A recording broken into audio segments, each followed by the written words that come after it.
Halo guys, Assalamualaikum warahmatullahi wabarakatuh. Oke, kali ini malam ini aku nyempet-nyempetin mau ngebahas tentang apakah laki-laki yang tidak menafkahi keluarga bisa diadukan ke polisi atau enggak. Ternyata bisa guys, ada pasalnya. Nah sekarang jadi buat laki-laki yang seenak-enaknya main tinggalin anak, main tinggalin istri, keluarga, yay bisa dipenjarakan. Lumayan loh hukumannya. Nah kita bahas dulu dari segi ini ya, dari segi sanksi pasal-pasalnya. Jadi kan di area Baksos itu banyak sekali tuh kasus anak-anak yang ditinggalin begitu aja loh sama orang tuanya. Banyak deh, pokoknya di setiap area Baksos tuh pasti ada 1 atau 2 kasus atau bahkan lebih anak-anak yang terlantar ya. Anak-anak yang terlantar, yang keluarganya broken home, yang bapaknya kemana, ibunya kemana, atau bapaknya nikah lagi, ibunya nikah lagi, terus anak ini dipelihara sama nenek, jadi anak nenek. Nah si ayahnya ini kawin lagi punya anak lagi, jadi boro-boro bisa memberi nafkah ke anak yang sudah ada. Jadi sibuk sama keluarga barunya. Begitu juga ibunya, ini kasihan banget loh anak-anak kayak gini. Jadi ketempuhannya itu di neneknya. Nah neneknya ini udah melihara cucu juga gak dibiayain. Jadi kayak ngebuang anak sih jatuhnya kalau menurut aku ya. Jadi si orang tuanya ini nitipin anak itu tidak beserta dengan biayanya. Nah kasihan kan. Sedangkan nenek ini kan ya namanya juga nenek kan, iba gitu melihat cucu-cucunya ini kan. Jadi seperti itu guys. Nah sekarang pertanyaannya tuh, apakah bisa dipidanakan? Bisa banget. Jadi bikin pengaduan bisa. Nah pasalnya apa? Landasan hukumnya apa? Landasan hukumnya itu adalah di kitab Undang-Undang Hukum Pidana KUHP. Nih lihat nih, untuk sanksinya ada di pasal 304 dan 308 KUHP bagi ayah maupun pihak lain. Nah kita jelasin dulu, bagi ayah maupun pihak lain. Kok ada pihak lain sih? Ada guys, pihak lain itu misalnya pihak lain itu pamannya. Jadi misalnya anaknya itu anak yatim piatu. Nah anak yatim piatu kan nggak punya ayah ibu lagi ya, misalnya meninggal atau apa. Nah itu si anak-anak ini sebenarnya adalah tanggung jawab dari pamannya. Nah pamannya malah nggak ngebiayain anak-anak yatim ini, itu termasuk penelantaran guys. Dan ini seru banget sih. Jadi nggak cuma sosok ayah yang tidak bertanggung jawab yang bisa dipidanakan, tapi juga pihak paman atau siapapun pihak yang diserahkan pengurusan anak ini kepadanya. Contoh misalnya paman, ya kan, bisa juga panti asuhan. Jadi panti asuhan misalnya dia mengambil anak-anak yatim gitu ya, dipelihara. Nah tapi si panti ini nggak kasih makan, nggak nyekolahin itu, atau ditelantarin lah anak-anak ini, itu dia juga kena ya guys. Ya pihak yang seperti itulah. Nah jadi satu, kita tahu bahwa landasan hukumnya untuk mengadukan orang-orang yang tidak bertanggung jawab ini adalah pasal KUHP 304 dan 308. Nah, sekarang kalian tahu nggak pidana itu apa maksudnya? Pidana itu secara mudahnya untuk pemahaman awamnya, pidana itu berarti orang itu bisa dipenjarakan. Kan ada perdata, ada pidana. Nah, kalau perdata itu paling ganti rugi, tapi kalau pidana itu masuk penjara guys. Nah jadi seperti itu ya. Jadi boleh tuh kalau kalian misalnya ada ayah yang tidak memberikan nafkah gitu kan ya, jadi kalau misalnya ada kasus anak udah lama nggak dibiayain sama ibu sama ayahnya, itu bisa mengadukan ayahnya ke polisi ya, dengan pasar kalau polisi nanya 304 dan 308 KUHP.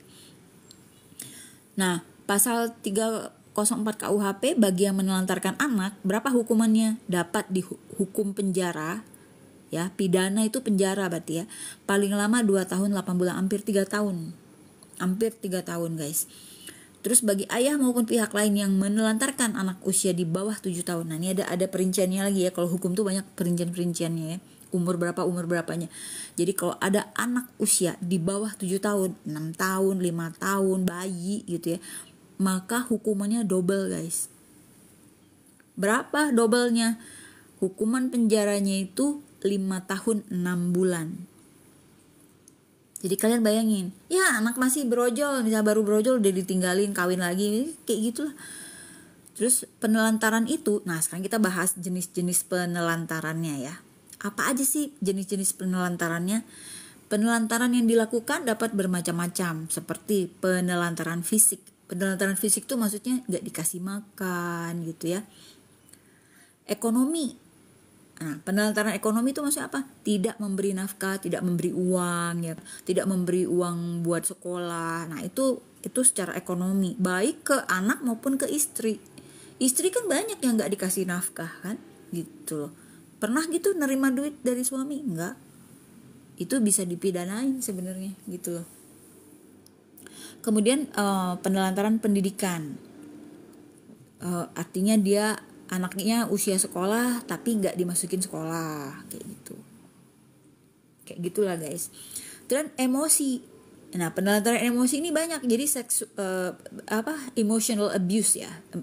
Jadi misalnya anaknya itu dimarahin terus, nah itu emosi itu.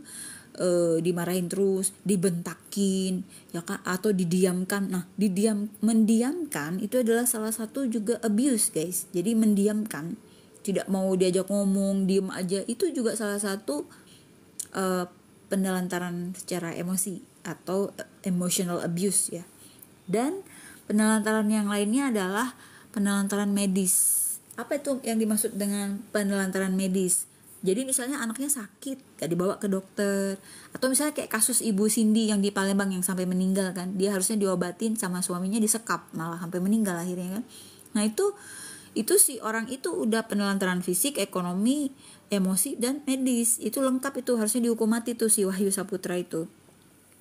Itu bukan manusia lagi sih kalau di mata aku ya. Karena kalau disekap itu kan berarti dia dibiarkan mati pelan-pelan. Itu lebih sadis kan, kayak gitu. Hai semuanya, terima kasih sudah mampir di live aku. Jadi kita ngebahas tentang fenomena sosial di area Baksos, di mana banyak sekali anak yang tidak dibiayain atau tidak dipelihara oleh orang tuanya.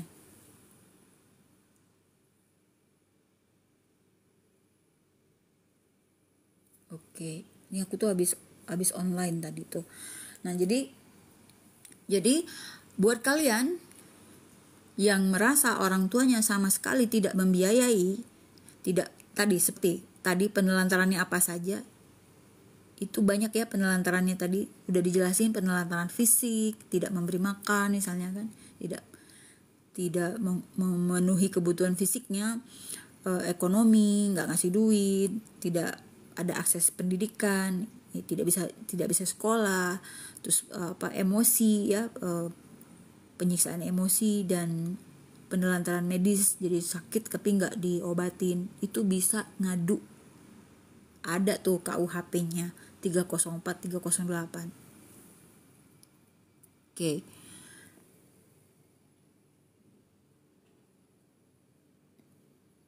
Nah, ini ya guys, kita bahas ini. Pasal pidana untuk tidak menafkahi keluarga diatur dalam pasal 49 Undang-Undang Nomor 23 Tahun 2004 tentang penghapusan kekerasan dalam rumah tangga. Nah, yang harus dilurusin adalah pemahaman kita bahwa kekerasan dalam rumah tangga itu tidak hanya misalnya yang kalian tahu tuh, yang orang awam tahu, gebuk-gebukin bini, misalnya gebuk-gebukin anak. Nah, itu terlalu umum.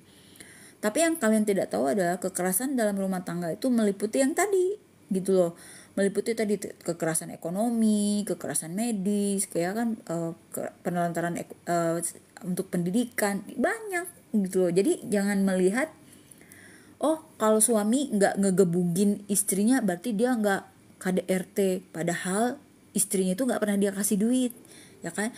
Dia siksa secara emosi sampai self esteemnya turun, misalnya sampai dia jadi tertekan, secara kesehatan mentalnya terganggu. Nah itu adalah sebuah kejahatan guys, gitu loh. Sekarang kita bahas lagi. Selain itu, penelantaran anak juga diatur dalam pasal 77 Undang-Undang Nomor 23 Tahun 2002 tentang Perlindungan Anak. Tuh. Perlindungan anak ya guys. Nah, sanksi pidana ini yang perlu kalian garis bawahi. Sanksi pidana untuk tidak menafkah, maksudnya sanksi pidana bagi yang, harusnya ini bukan untuk, sanksi pidana bagi yang tidak menafkahi keluarga adalah pidana penjara paling lama 3 tahun, denda paling banyak 15 juta. Ya, kalau nggak ada duit masukin penjara aja orang kayak gitu ya. Selain pidana, Anda juga bisa mengajukan gugatan nafkah ke pengadilan. Nah ini yang kalian harus tahu juga. Jadi selain orang yang jahat ini yang tidak pernah menafkahi keluarga ini bisa dilaporkan secara kepolisian, artinya menempuh jalur hukum pidana, tapi bisa juga melalui ini kayaknya perdatanya ya, ke pengadilan tuh perdata. Nah, gugatan nafkah. Apa itu yang dimaksud gugatan nafkah? Jadi kita ngajuin berapa jumlah uang yang kita mau minta, gitu loh. Tanpa harus menggugat cerai. Jadi belum tentu harus bercerai, tapi misalnya kita minta nih sama suami, kamu harus bayar misalnya 100 juta dengan rincian setiap bulan anak kamu perlu biaya 5 juta. Jadi kamu sudah menelantarkan misalnya let's say 20 tahun. Nah, kamu rinci aja, kaliin aja berapa setiap bulan. 5 juta sampai 20 tahun kaliin. Itu bisa dituntut itu ke suami di pengadilan, melalui jalur pengadilan. Walaupun tidak harus mengajukan gugatan cerai. Tapi ya kalau aku sih ngapain lah, cerai aja lah sama model ondel-ondel gitu ya enggak. Nah, di sini disebutin, sebelum melaporkan ke polisi, Anda bisa mempertimbangkan untuk menyelesaikan masalah secara kekeluargaan. Ya iyalah Pak, kita ke polisi tuh karena udah nggak bisa lagi menempuh jalur yang lain gitu loh, ya kan? Bahkan kadang mentok di polisi pun juga udah nggak bisa apa-apa gitu loh. Jadi itu biasanya sih kita udah lakukan semua jalan ya. Terakhir itu ke polisi. Mentok di polisi juga ya udah tinggal jalur langit aja lah gitu. Jadi udah tahu ya guys, teman-teman, bahwa laki-laki yang tidak memberikan nafkah, nggak cuma laki-laki ya, tapi semua orang yang punya otoritas terhadap pengasuhan anak, misalnya dia punya punya ponakan anak yatim dan itu jadi tanggung jawabnya dia, tapi dia nggak kasih, itu sebuah penelantaran dan masuk dalam KDRT, dalam rumah tangga, kekerasan dalam rumah tangga. Jadi misalnya anak ini anak yatim piatu. Nah, omnya ini nggak mengurusi dia, nggak memberi nafkah gitu ke keponakannya. Nah itu bisa diaduin juga guys. Panti asuhan misalnya, nggak ngasih makan yang bener tuh ke anak-anak pantinya, bisa diaduin. Karena aku terus terang aja ya guys, aku orang Baksos ya guys. Aku udah banyak banget Baksos di mana-mana. Buat kalian yang belum kenal, Baksos Katisha itu usianya udah 12 tahun lebih. Cuma kita baru buka di TikTok baru-baru ini, karena kan baru ada TikToknya, dan aku tuh sebenarnya males untuk handle terlalu banyak media platformnya ya, karena satu aja nggak ketanganan, satu kali Baksos tuh file aku bisa 120 gitu guys. Gimana harus masukin ke IG, ke Instagram, ke YouTube, ke Facebook, ke TikTok. Aduh, tanganku cuman 2 gitu ya. Nah jadi sekarang aku pilih ke TikTok karena menurut aku kayaknya lebih banyak gitu yang nontonnya. Kalau Facebook tuh sepi-sepi aja, YouTube juga sedang-sedang aja. Jadi sekarang aku IG males banget ya, IG tuh nggak ada yang nonton ya. Jadi mendingan aku pindah ke TikTok aja. Jadi yang IG-nya Baksos Katisha itu kayaknya udah antara menggap-menggap deh itu, udah nggak keurusan lagi. Nah di area Baksos Katisha itu banyak banget kasus anak-anak yang diyatimkan sama bapaknya sendiri. Bapaknya pergi, kabur kemana, ibunya ada yang kabur juga kemana. Kemarin waktu ke rumah nenek mana itu, ibunya kabur, bapaknya entah di mana. Aduh ya Allah. Ada lagi yang kejadian di Garut itu, satu nenek harus ngurusin 6 cucu. Sedangkan dia tuh orang miskin, neneknya tuh miskin, nggak punya penghasilan, udah tua, cuma bantu-bantu apalah, nggak tau lah itu dari mana tuh nenek itu dapat duit. Pokoknya dia sendiri juga kesusahan, dia harus menampung 6 cucunya. Apa yang terjadi? Ibunya itu kabur, ibu kandungnya itu meninggalkan mereka. Dan kemarin kejadian di Sumedang juga sama, ibunya juga kabur gitu ya. Dan bapaknya itu bisa antara pilihannya tuh kawin lagi dan bikin anak lagi sama istri barunya, sehingga semua nafkah yang harus diberikan untuk anak-anak terlantar ini akhirnya kesedot semua ke keluarga barunya si bapak. Atau bisa juga si bapak ini juga kabur, bisa juga bapak ini kabur entah kemana, si orang tua kandungnya aja nggak tahu lagi si laki-laki ini kemana. Nah bisa kayak gitu guys.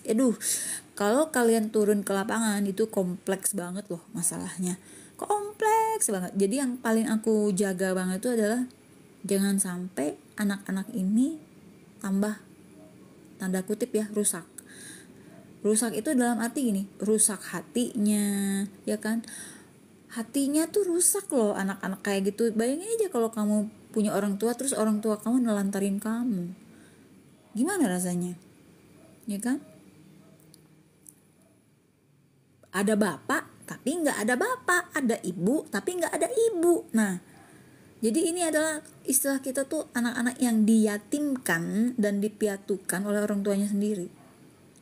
Nah sekarang kasihan si nenek itu ya yang di Garut itu, sampai nangis loh itu. Dia di depan saya ngomong gini, "Neng cenah, saya mah cuma sedihnya satu," katanya si nenek itu. Kalian bisa lihat deh video-videonya, mungkin ada yang saya masukin di maafkan aku ya, kadang video itu belum semua aku upload karena nggak ada cukup waktu aku buat ngurus semua uploadan ini ya. Tapi kalian bisa lihat lah, semaksimal mungkin aku tuh udah berusaha banget untuk masukin semua video-video baksos itu di TikTok ya. Jadi ada satu video kalian bisa lihat, nenek itu ngomong begini sama aku, "Neng cenah." Iya, karena dia udah nenek-nenek jadi manggil aku tuh Neng ya. Kalau yang lain manggil aku tuh Bu. Nah dia bilang, "Neng cenah." Saya sambil bercucuran air mata loh itu dia nangis. Cucunya ada 6 yang dititipin sama dia. Kalian bisa bayangin. Dia bilang gini, "Saya cuma mikirin begini, kalau saya sudah tidak ada," maksudnya meninggal, kalau dia udah meninggal, terus cucu-cucu saya bagaimana nasibnya. Sedangkan orang tuanya aja sekarang udah lepas tangan ya, udah entah di mana, entah mungkin ada di negeri dinosaurus kali mereka gitu, sehingga mereka lupa bahwa mereka tuh udah pernah membuat anak, melahirkan anak, dan sekarang kabur begitu saja tanpa ada tanggung jawab, tidak ada inget-ingetnya sama anak yang ditinggalin sama neneknya gitu loh, kurang lebih kayak gitulah.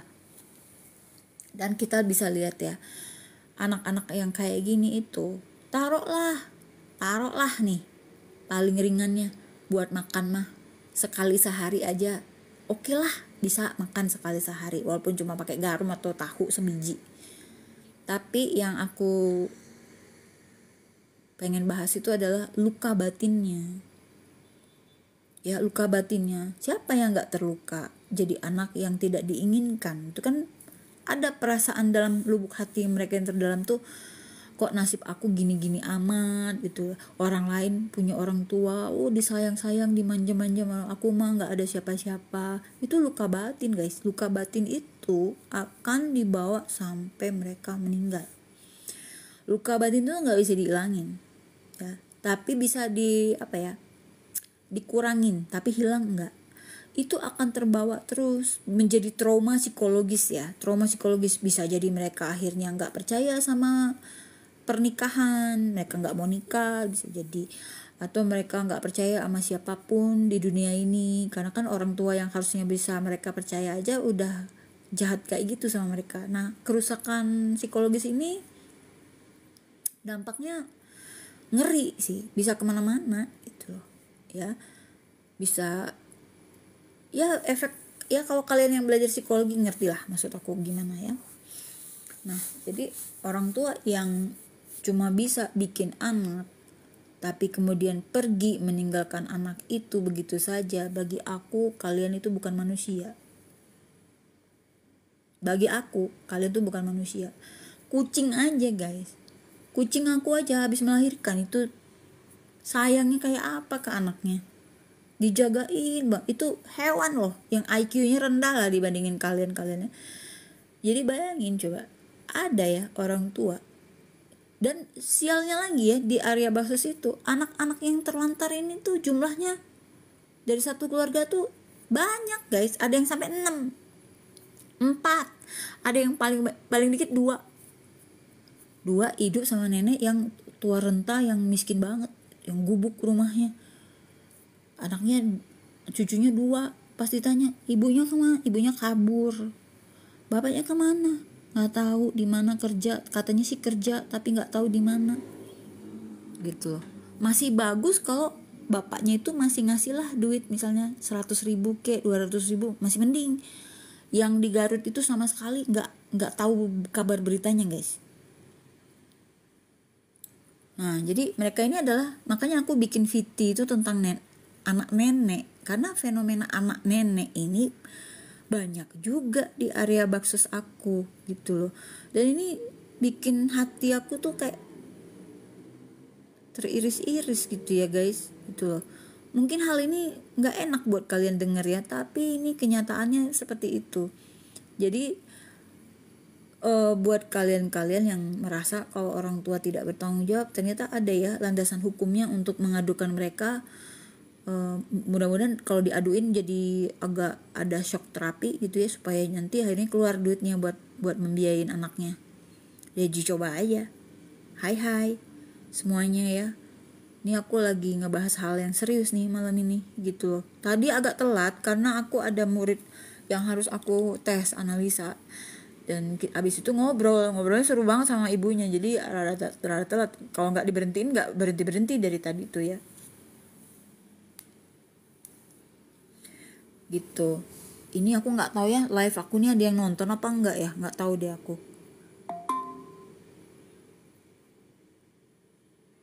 Ada yang nonton nggak sih live aku nih? Keisha, Fatimatus, Rika, Junika, semuanya terima kasih ya sudah mau mendengarkan aku. Karena gini guys, kita tuh harus aware sama masalah-masalah sosial di masyarakat kita. Supaya apa? Supaya kita bisa mencegah hal ini terjadi. Misalnya gini, jelek-jeleknya. Misalnya kita nih ada ancang-ancang nih, kayaknya orang tua kita nih mau kawin lagi nih, misalnya kayak gitu. Terus ancang-ancangnya kayaknya dia nggak mau ngasih duit nih buat sekolah adik kita atau buat makan ibu kita. Nah, kalian bisa ngancam dia. Pak, Bapak tahu nggak? Saya bisa ngaduin Bapak ke polisi. Ada undang-undang yang mengatur tentang soal ini. Bapak bisa dipenjara 3 tahun. Bisa ngomong gitu nggak? Bisa guys. Jangan diem aja. Jangan pasrah gitu loh. Hajar gitu loh. Hajar aja. Hajar. Kasih tahu, Pak, Bapak bisa masuk penjara loh kalau saya datang ke polisi. Bapak nggak mau ngasih kita nafkah lagi. Ada aturannya Pak. Ada KUHP-nya Pak. Nomor berapa? Tuh, pasal 49 Undang-Undang Nomor 23 Tahun 2004 dan KUHP pasal 304 berapa tadi? 308 kalau nggak salah. Pidananya 3 tahun guys tuh. 3 tahun tidak menafkahi keluarga 3 tahun. Bacanya sendiri tuh. Ya, kalau dia meninggalkan anak umur di bawah 7 tahun itu sampai 6 tahun guys, 2 kali lipatnya. Nah, jadi kalau kalian mengupgrade ilmu kalian tentang hukum, kalian bisa menggunakan hukum itu untuk melindungi diri kalian. Jadi pada saat orang tua udah mulai macam-macam, misalnya bapak kawin lagi, misalnya terus mulai tuh nggak pernah kasih duit lagi, ancam aja dulu. Nih Pak, Bapak bisa dipidana loh Pak, gitu. Tuh, jadi nambah ilmu kan? Dengerin masalah kayak gini. Karena baru-baru ini ada di Facebook aku itu lewatlah VT di mana ada satu anak perempuan yang melaporkan ke polisi bapaknya yang nggak pernah menafkahi dia. Wah, mantep banget. Jadi kebanyakan orang nggak tahu kalau suami yang tidak pernah menafkahi itu dikiranya tidak bisa diapa-apain. Bisa banget tuh. Kemarin aku tuh baru dapet cerita yang mengenaskan dari teman aku, kenalan aku itu, dia ngasih tahu aku bahwa sebenarnya kemarin dia baru curhat sama aku, benar-benar kayak ditabok sama keadaan. Waktu anaknya usia 14 tahun, ulang tahun, dia baru kayak tiba-tiba langsung nyadar banget bahwa di usia itulah, sejak anak itu di dalam kandungan sampai sekarang usia 14 tahun, suaminya tidak pernah mencari uang. Nah, jadi apa biasanya kalau orang nggak ngerti hukum? Pasrah, nerimo gitu. Akhirnya mengganggu atau menggantungkan hidup dari saudaranya, kan saudaranya jadi kebebanan dua keluarga kan, kayak gitu. Nah, atau dia jadi pontang-panting, yang perempuan ini cari duit sana sini, jadi apa aja lah yang bisa dijadiin duit gitu buat dia, kasihan kan. Nah, tapi seharusnya bisa kita pakai ini sebagai senjata untuk menyadarkan laki-laki ondel-ondel tersebut. Saya bilangnya laki-laki ondel-ondel aja ya. Nah, jadi kalau laki-laki ondel-ondel ini nggak sadar-sadar juga, males-males aja terus di rumah, nggak tahu ngapain ya dia di rumah ya gitu, kok betah banget gitu ngeliat istrinya banting tulang gitu ya, bukannya dia gitu, padahal dia laki-laki. Kan dalam Al-Quran itu katanya laki-laki adalah pemimpin wanita, tapi pada kenyataannya mana wanita nggak jadi tulang rusuk tapi jadi tulang punggung, please deh gitu loh. Jadi cerita yang mirisnya itu dari temanku ini adalah dia curhat sama aku bahwa sebenarnya saudara dia ada yang mau beliin motor buat suaminya supaya suaminya nge-grab atau ngojek lah gitu. Gak mau guys, gak mau ngojek, gak mau. Karena aku tanya kenapa, apa masalah orang ini sebenarnya. Dia bilang karena gengsi. Oh, makan tuh gengsi. Kalian kenyang gak makan gengsi? Siapa yang di sini makan gengsi? Ada gak? Gimana rasanya gengsi itu? Enak, pedes, pahit, asam atau gimana? Kenyang gak makan gengsi? Guys, kalau kalian mau makan gengsi, makanlah situ. Gak apa-apa kalau makan gengsi, makanlah situ. Enak kan gengsi itu kan, gitu. Kalau enak lanjutkan, gitu. Dan aku bilang ke temanku itu, kalau kamu udah gak tahan lagi, kamu cerai aja. Hidup sendiri tuh malah lebih bahagia kok, gitu, daripada tertekan sama suami yang ondel-ondel gitu. Jadi buat kalian perempuan gak usah takut, rezeki itu kan selama kita hidup ini Allah yang ngasih, bukan dari suami. Buktinya suami banyak yang gak ngasih rezeki buat keluarga, buat anak istrinya, ya kan. Ada yang nikah bertahun-tahun gak pernah tuh dinafkahi, pernah gitu dikasih duit jajan, sekali aja dikasih duit jajan buat beli cilok, gak pernah. Ada gitu sekali-sekalinya beliin lipstick, beliin celana dalam, BH, kagak ada. Ada yang bertahun-tahun kayak gitu guys, gitu. Sekarang pertanyaannya, apakah dirimu tuh cukup berharga? Coba, kamu tuh berharga enggak? Kamu tuh sayang enggak sama diri kamu sendiri? Kalau kamu sayang sama diri kamu sendiri, kamu tidak akan membiarkan seorang pun dalam hidup kamu menganiaya kamu. Kan tidak memberi nafkah itu adalah sebuah penganiayaan atau penyiksaan gitu loh. Nah, jadi tergantung pada ketegasan diri kalian sendiri, kalian mau tegas atau enggak dalam hidup kalian. Karena buat kebahagiaan itu, buat orang mau jadi bahagia itu ya guys, perlu ketegasan untuk keluar dari sebuah hubungan yang toksik, keluar dari hubungan yang tidak membuat hati bahagia ya, yang membuat hati tertekan, stres, depresi, frustasi, segala penyakit ada semua di dalam diri kita gara-gara psikosomatis ya. Psikosomatis itu adalah penyakit-penyakit yang disebabkan oleh faktor psikologis. Stres jadi migrain mulu, stres mah mulu, muntah-muntah mulu, itu psikosomatis. Nah, jadi balik lagi aku bilang ke teman aku itu, kamu tuh cantik, bilang, kamu tuh bisa hidup sendiri, gitu loh. Dan dia bilang dia tuh udah berusaha cerai berapa kali, tapi nggak jadi terus dengan berbagai pertimbangan segala macam. Aku bilang, kamu tahu nggak hasil penelitian? Nah ini guys, aku kasih share ya. Kan temanku tuh bilang gini, dia nggak mau cerai itu karena faktor anak. Oke, aku jelasin.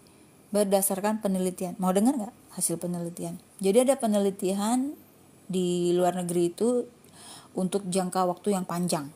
Jadi mereka tuh kalau bikin penelitian tuh bisa, ada yang bahkan seumur hidup ya, penelitiannya masih berlangsung, bisa 30 tahun gitu yang diteliti. Nah, ini ada penelitian yang mencengangkan yang kalian juga harus tahu, bahwa ternyata ditemukan bahwa anak-anak yang dari korban perceraian tapi orang tuanya setelah bercerai itu baik-baik aja, ya, itu jauh lebih sehat, lebih baik hidupnya dibandingin anak yang berasal dari orang tua yang tidak bercerai, nggak cerai nih, stay in the marriage, tetap menikah, tapi hubungannya toksik, hubungannya brutal, hubungannya abusive banget.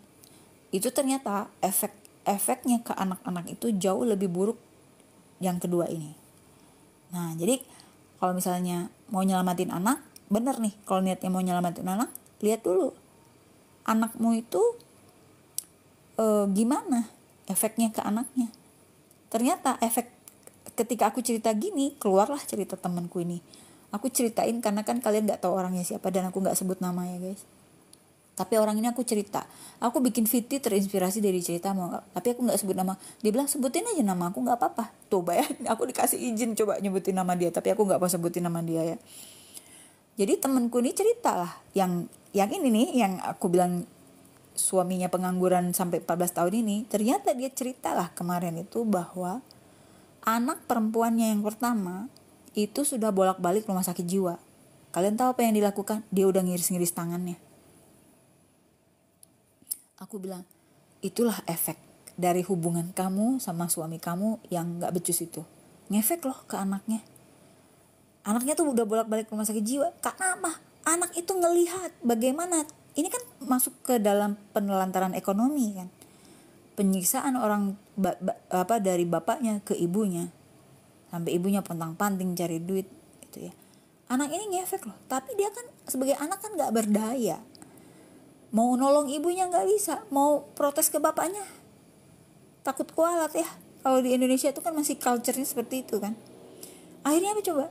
Emosi semua yang dia tanggung ini terlalu besar buat dia. Akhirnya apa coba? Menyakiti diri sendiri. Menyakiti diri sendiri itu adalah tanda-tanda depresi yang sudah tidak tertahankan guys. Ya, jadi itu sakit, yang sakit banget gitu. Dan ternyata temanku dicerita, kita udah bolak-balik rumah sakit jiwa karena anak aku sudah ngiris-ngiris tangannya, udah berdarah-darah.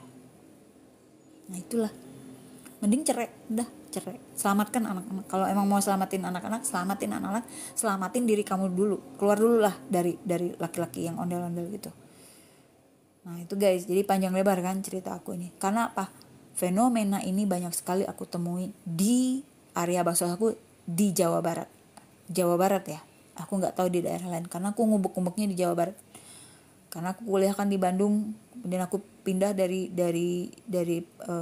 Palembang ke Bandung dan akhirnya menjadi warga Bandung dan sudah merasakan Bandung sebagai my home. Nah, jadi akhirnya aku baksosnya juga di daerah-daerah Jawa Barat. Dan ini sedih banget guys. Bayangin. Di skala besarnya, anak-anak ini semua adalah anak-anak kita, anak-anak Indonesia, anak-anak bangsa. Kebayang gak berapa persen kerusakan yang terjadi yang dibuat oleh orang tuanya sendiri? Anak-anak kita nih jadi rusak guys, karena orang tuanya rusak. Nah, jadi kalau mau jadi orang tua yang baik, didiklah anak laki-lakimu menjadi laki-laki yang bertanggung jawab. Itu aja dulu, sukses lah itu. Definisi sukses, orang tua sukses itu itulah. Gitu. Karena sumber masalah itu dari laki-laki yang tidak bertanggung jawab. Ya. Jadi kalau laki-laki yang bertanggung jawab, keluarganya akan baik-baik aja, anaknya akan baik-baik aja. Tapi kalau laki-lakinya tidak bertanggung jawab, maka seluruh keluarga itu akan rusak, anak-anaknya rusak semua. Jadi generasi kita ini generasi yang kacau balau nantinya. Yang ngegantiin kita nanti-nanti itu adalah generasi yang lemah, generasi yang punya kerusakan mental, yang memiliki luka batin, yang tidak bisa termotivasi gitu ya. Banyak guys efeknya gitu loh. Ngeri sih ngomongin yang kayak gini. Ya, sebenarnya rasa sepi yang paling sepi adalah merasa tidak dicintai. Segitu aja dulu live aku malam ini. Terima kasih buat semua yang sudah mampir. Mudah-mudahan ada manfaatnya ocehan aku malam ini. Aku tuh jarang-jarang live ya guys, karena aku juga sibuk dan aku juga punya keterbatasan tenaga ya. Jadi aku sangat mau live ketika ada hal yang benar-benar sangat penting untuk aku sampaikan. Nah, Baksos Katisa tuh emang ngurusin yang kayak kayak gini, guys. Kemarin ingat nggak ada video aku yang ceritanya Kirani itu yang kabur dari kakeknya. Kan itu anak yang terlantar. Ibunya di Malaysia. Bapaknya kerja seharian, dia dititip sama kakeknya. Kebayang nggak betapa rentan anak itu? Tapi akhirnya sekarang udah diambil sama neneknya. Tapi kan pakai acara drama dulu kan gitu. Gitu loh. Gitu guys, semuanya baik-baik aja. Kalau jadi laki-laki, jadilah laki-laki yang tanggung jawab. Kalau jadi perempuan, jadilah perempuan yang bisa mencari uang. Karena kita nggak bisa ngandelin laki-laki zaman sekarang. Kalau nggak diambil orang, diambil Tuhan kan istilahnya kata orang. Gitu. Ada kata-kata yang kayak gitu ya, laki-laki zaman sekarang mah nggak bisa diandelin. Jadi kita harus mandiri. Perempuan itu harus mandiri.